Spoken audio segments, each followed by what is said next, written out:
Quick greetings. It's another spot video. Broadcasting again from my building of employment. Did a video earlier. I said a lot, and I had something else I wanted to say, and I thought before I leave tonight, maybe I would try. So we talked about real sovereignty. That's what I want to talk about. I introduced, once again, the story, the myth of ancient Tameri. Now, if you saw a video I did called America is an older civilization than Africa, that video to me spelled it out, the time frame of America. Horace Butler gave us a very big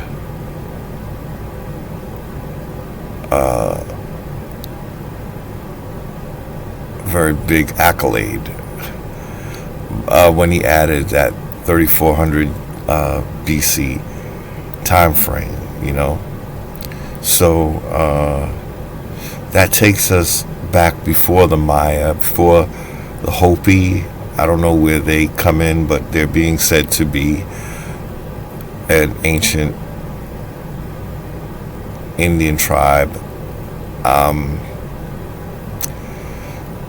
Nothing gets more ancient than Tameri, and it was in America. So what I wanted to do was I wanted to compare, you have the Jesus story, and that is talking about people who are sinners, who turned away from their God, and they have this one guy, to redeem them, right? So, every religion has a basic story of the people. And so what I wanted to further talk about, really and briefly, was that when I take the story of the contendings of, they call him Horus and Set, the contendings of Horus and Set, I feel like you could almost lay it right on our story or our own, and it would fit line for line, So I want to further just quickly say about that before I get out of here. It's the last day of March, completing our whole March marathon. I could call it March marathon of videos. In the story of the contendings of Horus and Set, HERU, also known as Horus, is fighting an enemy of the people. That enemy is his own family. So right there, that knocks out the whole black and white dynamic. In fact, if you look at renderings of HERU and Set, they're both copper colored. And so when I say that story is telling our story, and it's in Tameri, and it came from Tameri, this is what I'm talking about. And in that story, if we look at this corporation, now just please hear me, because it's considered a sacred story, the story of the contendings of Horus and Set. But the beauty of that story is that the rightful heir wins. I say this all the time, but today, for some reason, it came at me in a whole new way when I thought about the corporation. Oh, that's my phone. I can't take the call right now, but it came at me in a whole new way when I thought about, sometimes when I think of the corporation, I feel of how big it is, but might does not make right. And that kind of was the case with the contendings of Horus and Set. We called them HERU.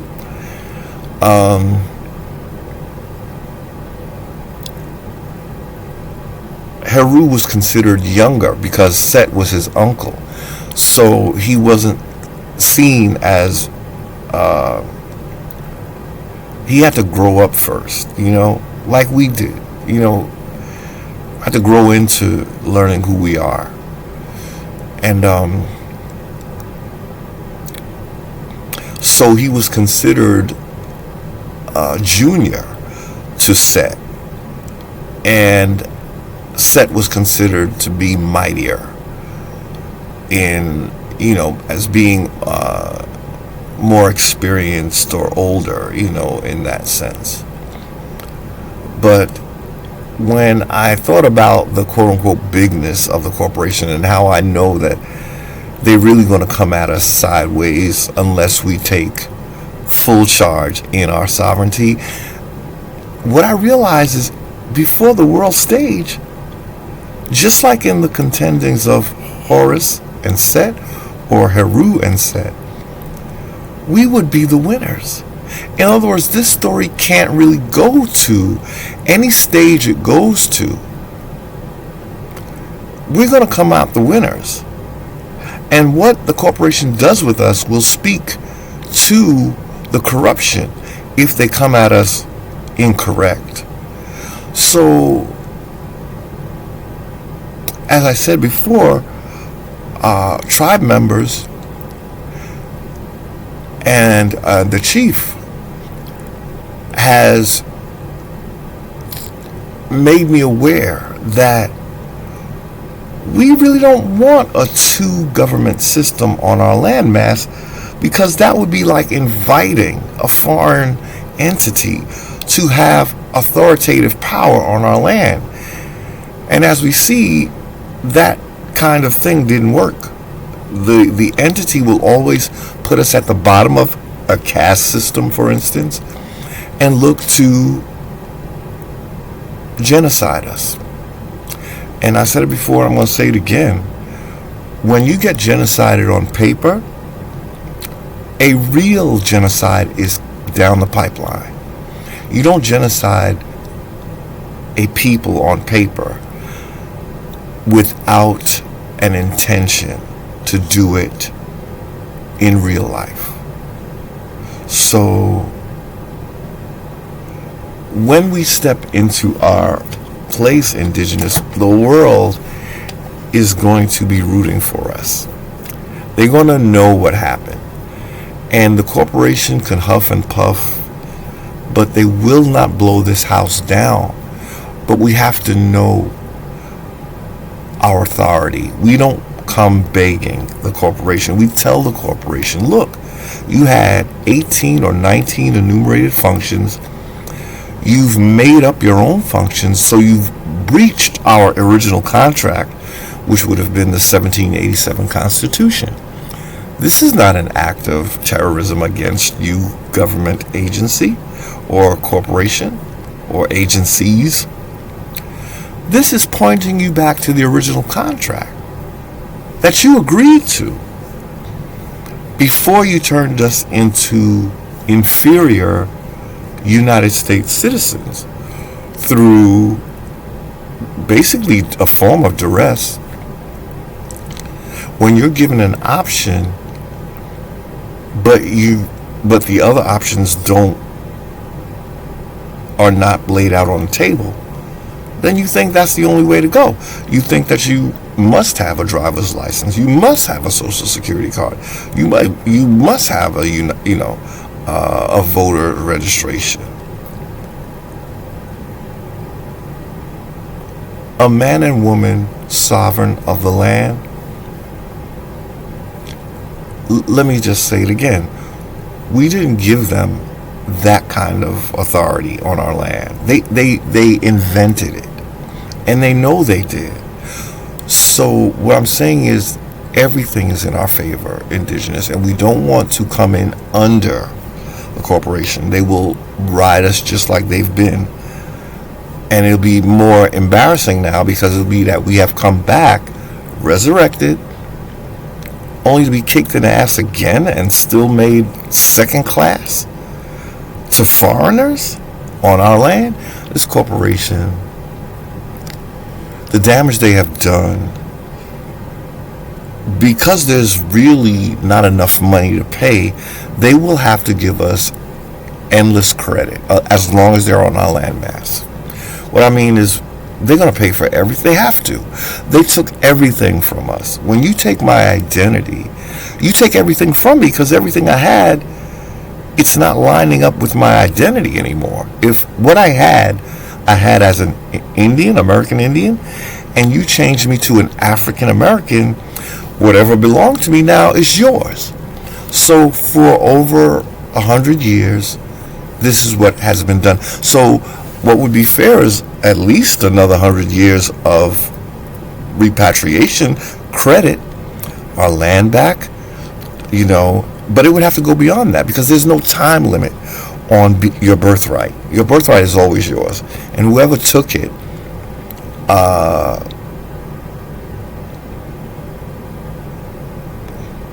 by God, and I'm talking about the real gods, you have to give it back.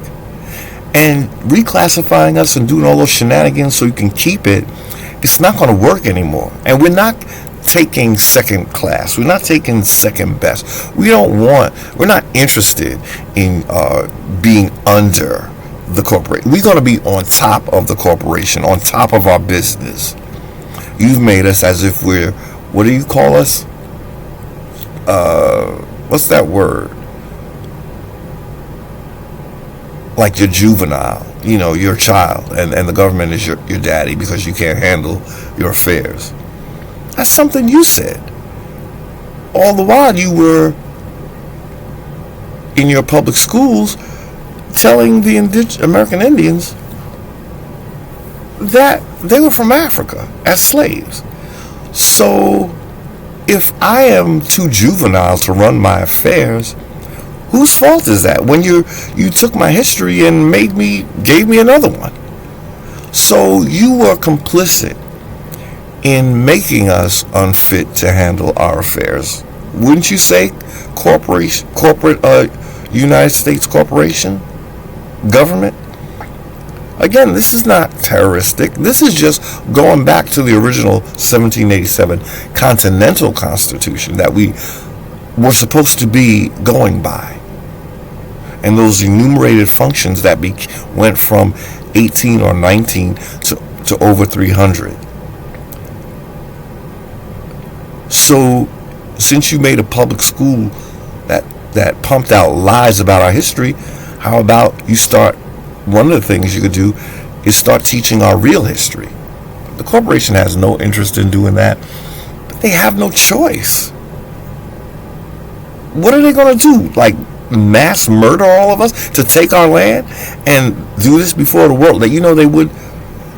I'm not going to go there, but with the way the media is run and stuff like that, they just keep lying. I don't know what authority they think would co-sign on this type of activity done to indigenous American Indians or anybody anywhere. That's why the world would be on our side as we clean house, clean up Congress.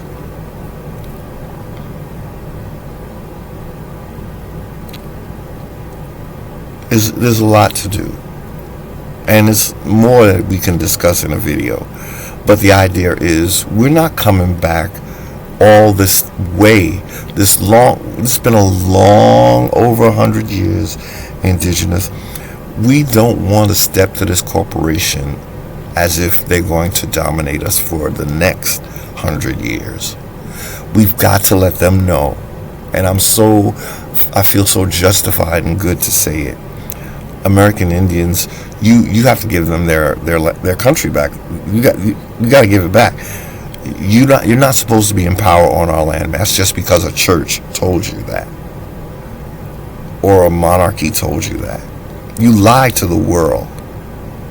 American Indians can handle their affairs, and we decide how we deal with commerce and trade amongst the other nations.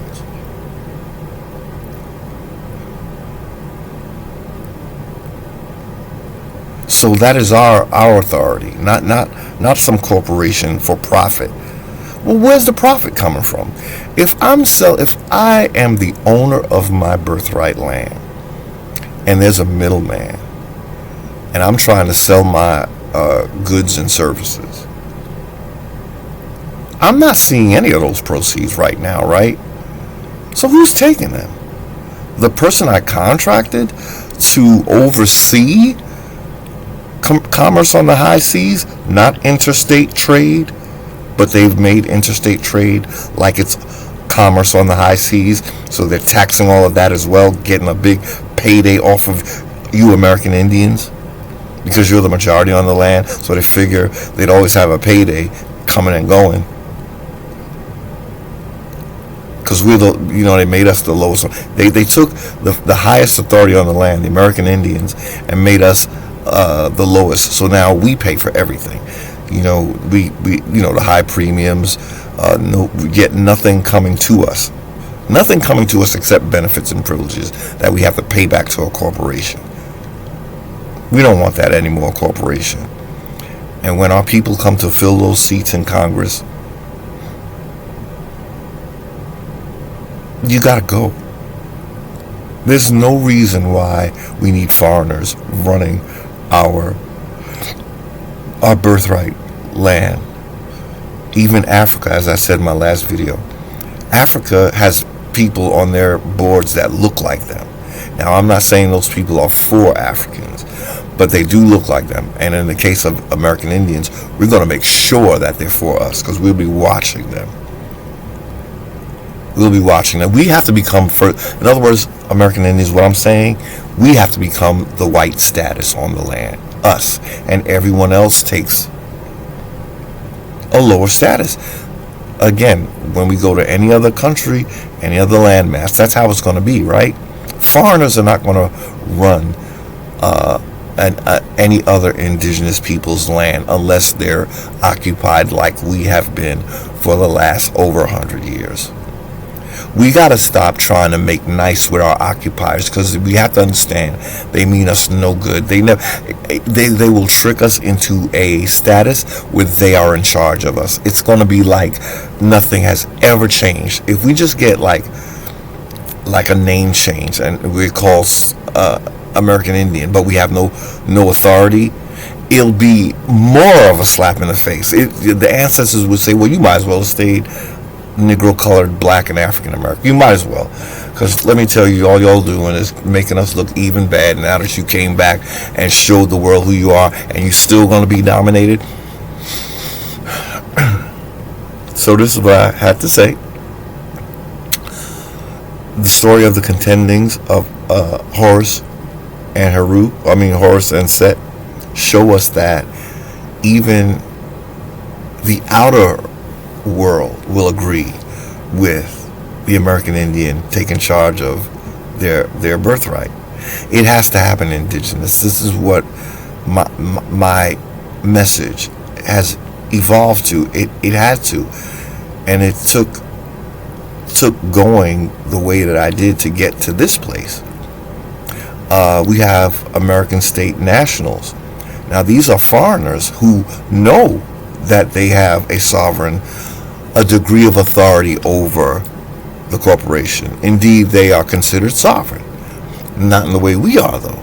But they are fighting for not to be run by the corporation. So, again, Indians, if we allow someone like the American nationals, Anna Wright's doing a great job in spearheading that, then Anna Wright, a woman of German descent, but who's doing, again, excellent work with reclaiming they're not American, they're not United States citizens.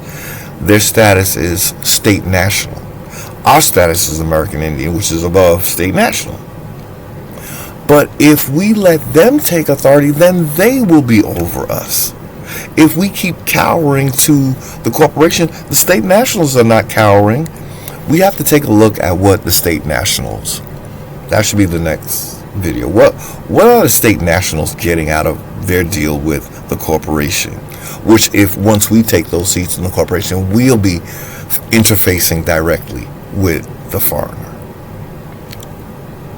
So we will deal fairly, not like a corporation that we have now, which is masquerading as a government. Again, I am a peaceful American Indian who is steering our people back to the Continental Constitution. That's the only one for men and women who are sovereigns on the land.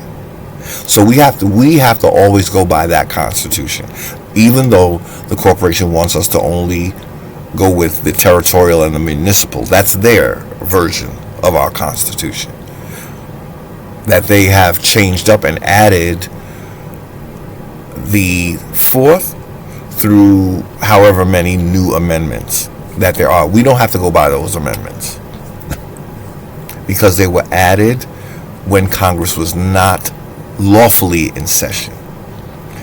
And we have to get them back to those 18 or 19 enumerated functions. They took authority that they were never given.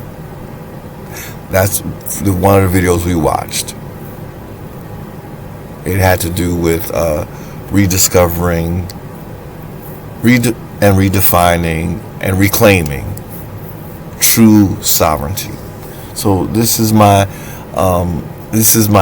last video of this marathon march. Learned a lot in March, and a great way to start the new year. So once again, okay, now I gotta go for real. So thank you for watching. You're at my cubicle. We have such a pleasant place of business. As you see, I'm recording here because it's just incredible. This building is incredible. It's an incredible building here at the Hudson Yards. So we actually work in the spiral. The spiral. Incredible. So thank you again for watching. I'm going to say goodnight for real this time, and next time we speak, it'll be April, I guess. So American Indians, we have such a bright future in our hands that imagine if we had a segment of Indians in each and every state, head of the states, in each of those lawful assemblies. We would even interface with the state nationals of Anna. We would interface with them. But they would, and I want to remind you, this is what woke me up when I was with, and I still have an affiliation with the state nationals.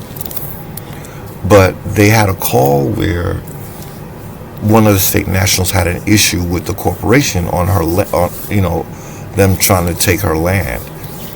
And another state national on this call, now this is all confidential stuff. This is the part I can talk about without naming names. But he said to her, well, who are the Indians that own that land? She said, I would have to look that up. He says, well, you could buy it directly from them because American Indians, the Indians are always sovereign. And I had an aha moment that never went away ever since. The state nationals recognize our sovereignty. He said we are always sovereign. And I thought, yeah, once we get our birthright back, we will be, but it's not. We don't go by state statutes, American Indians. Our Constitution didn't say anything about statutes. We could do a word search, but I'm pretty sure it didn't say anything about statutes and regulations, It might have spoken something about formulating laws, but that wouldn't apply to free persons or Indians, known as sovereigns. It wouldn't apply to us. The Constitution, the Bill of Rights, and that's what speaks to what we have. We don't have corporate statutes because we don't need them. That's for when those who are in corp. Like if it's hard to explain because right now the corporation is so fraudulent that I can't even give you an example of what they're doing that's right, because they're out of control. Even their commercial codes are above and beyond, and need an Indian to check that list, because some of it is just purely gratuitous. Like, in other words, walking through a train car, you could get fined. We don't need those kind of laws, you know. The whole code, it would, I'm not going to even get into it, but suffice to say, it's only the Indians have the authority to clean up this mess. If we don't, it will never be clean. I promise you, indigenous. If we don't step in and take some control, we never will have it. It'll just have your ancestors roll over in their grave as we give, because it's looking like the state nationals are stepping their game up. And I believe they're going to get the sovereignty that they know they got it with the Declaration of Independence and the Bill of Rights. The Indians already had it. But the state nationals, if there's no chief in the house, they're going to basically supersede the corporation known as the United States. And they will be controlling America if we don't step in. So I want to make that clear. We can't shy away from this, indigenous, even if we can get the help of someone, you know, people. I think the state nationals would help us a lot to understand our own, we've been put to sleep purposely. So the state nationals, once we let them know who we are, they should have no problem helping us to understand law of the land, you know. Common law is commonly referred to as common law. So we just need to brush up to know how to deal with this corporation. I'm telling you, the state nationals, we got to look at what they're about. I'm gonna do a video, hopefully, so we can know what our model is. We have to have a model, and I think the state nationals, that's the closest we're going to get to our model. But we're going to modify it for American Indians. And we're going to rock this house. I can almost taste it. But thank you for watching. We're going to make this a quickie. It's about 30 minutes. And I got to get out of here. Think I'm supposed to be meeting my best friend. But if not, I'm going to go home and chill. First, I'm going to get something to eat. But thank you for watching. I wish you a wonderful evening, a great weekend. What I didn't say last time, all the good things. Your land back, your sovereignty back, your identity back, your authority back. Number one, we won't settle for anything less than number one on our land. They're going to have to work the way we see fit. That's what sovereignty is. If we try to make it some subservient thing, that's how the corporation defines it. We're not going to do it that way. But I'm going to bid you peace, goodwill, love, and all the good things once again. Thank you for watching. We're going to make this. We want to do the countdown. 17, 18, 19, 20, 21, 22, 23. Wait, those numbers are getting higher. Sure. So we'll make it under 30. We won't wait till we get to 60. I'll give you a break. Thank you again for watching. And peace out till next time.